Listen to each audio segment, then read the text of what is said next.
Hi, folks. This is Larry Mussolino. I'm recording some assistance with the Module 1 homework in MyMathLab. So I wanted to work through a few examples to help you get started in the Chapter 1 homework. First, I wanted to mention to you, please notice there's 50 problems. So please be sure to get started on this early in the module. Don't leave this to the last minute. Also, spread your work out over multiple days.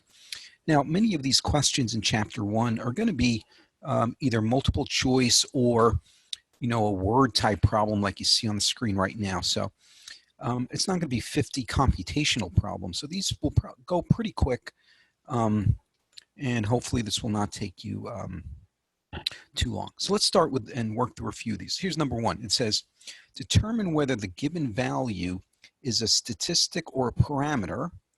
And then they give us the statement here that says 30% of all dog owners poop scoop after their dog. All right, well, of course, what we have to understand here is what's the difference between a statistic and a parameter, and what's the definition? Because once I understand what these terms mean, of course, I'll be able to answer these questions. Well, think about the difference between a population versus a statistic. Excuse me, a population versus a sample. A population means the entire group of people that you want to study. A sample means some subset of that larger group. Let me give you an example. Let's say I had 30 students in a class, and I wanted to know the average age of all 30 students.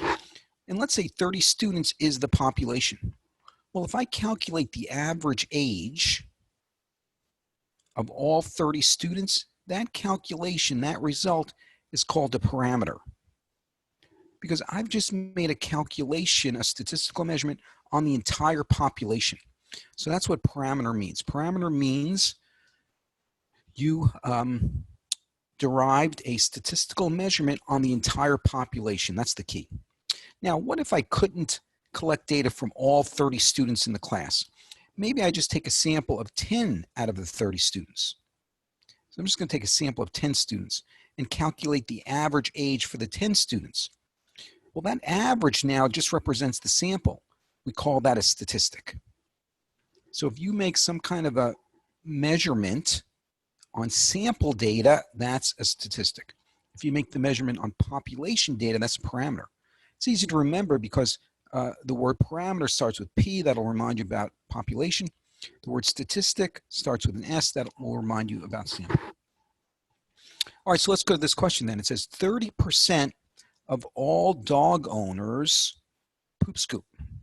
All right, now, don't be confused by this 30%.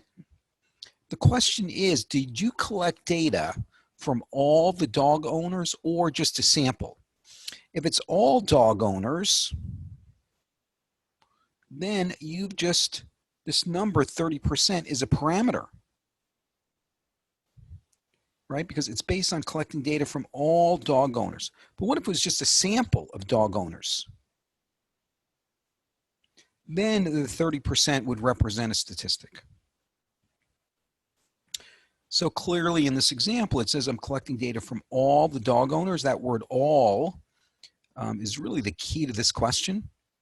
And when I see the word all, I know it's population data that I'm collecting. And if I've collected data from the entire population, this must be a parameter. All right, how about if we go to the next example? I'll clear off the screen. And let's go to the next example. All right, well, this question is asking you really for the definition of population and sample. So you can see here it says a blank is the complete collection of all measurements or data collected. Well, we just mentioned when you collect data from the entire group you're interested in studying, we call that a population.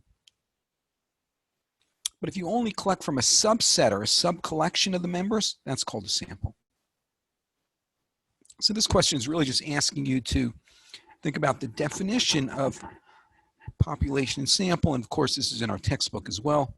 So the answer here should be answer A.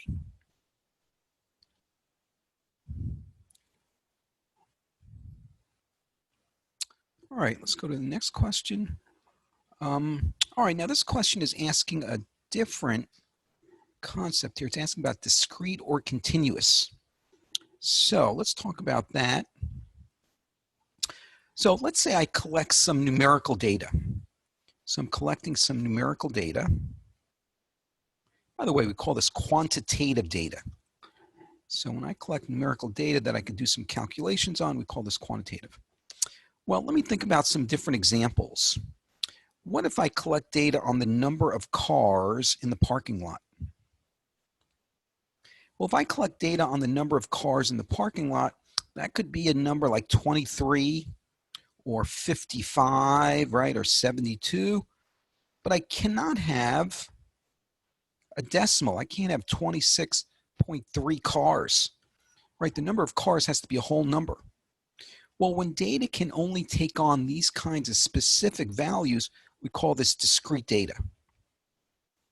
Usually discrete is representing some kind of a count.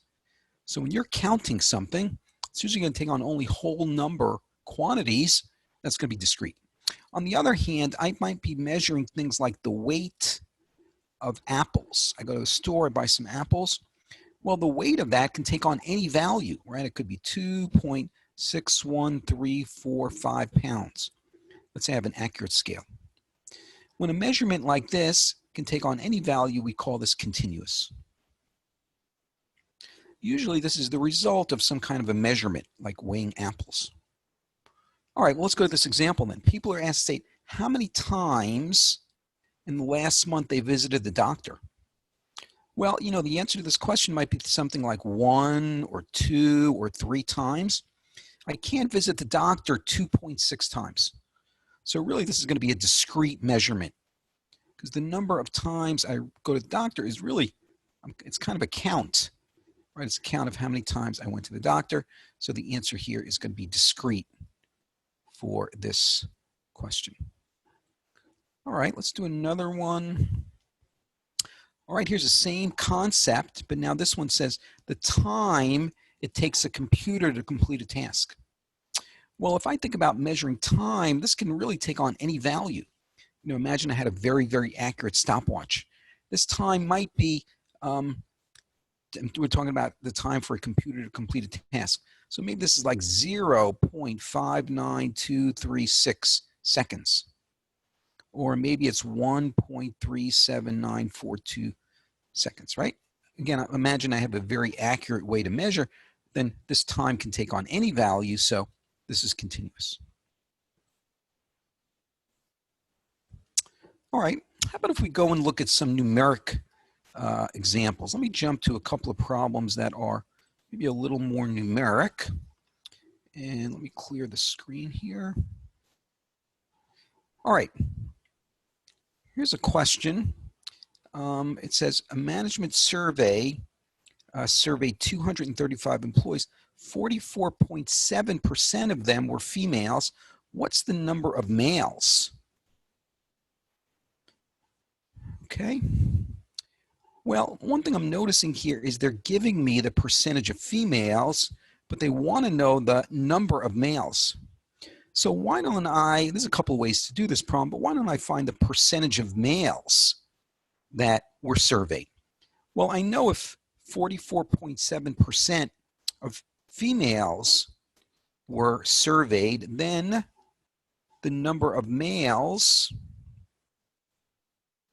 is going to be 100% minus 44.7. And 100 minus 44.7 is, what is that, 55.3%. So the percentage of males is 55.3%.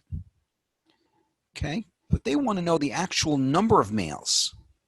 So to find the number of males, I'll take the percentage. It's going to be 55.3% of the total. Right, but the total number of people surveyed here was 235. Well, the word of, you know, when you think about the word of in terms of a mathematical symbol, it's a multiplication.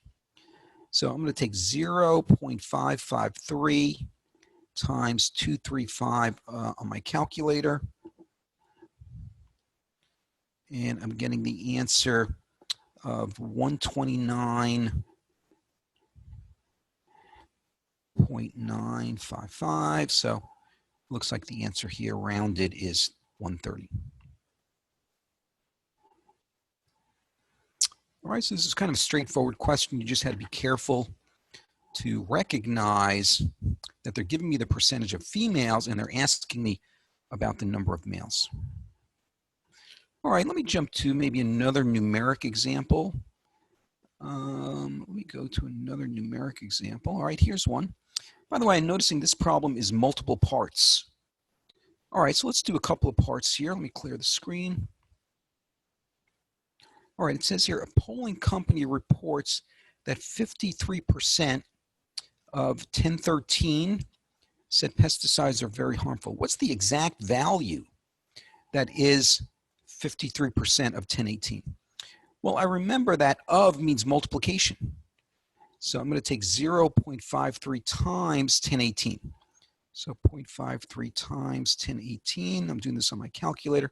I'm getting the answer 539.54. And I'm noticing it says type a exact value of a decimal. So don't do any rounding because MyMathLab is asking me here for an exact value. So this is going to be 539.54.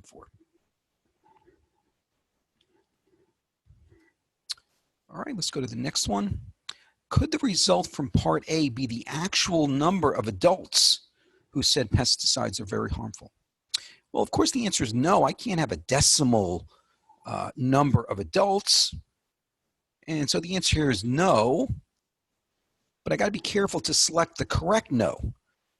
Here's an answer A is no, but also answer C is no. So I got to read the answers very carefully. And you might notice it says here, because a count of people must be a whole number. So it makes sense that answer C would be the correct answer. So now it says, what could be the actual number?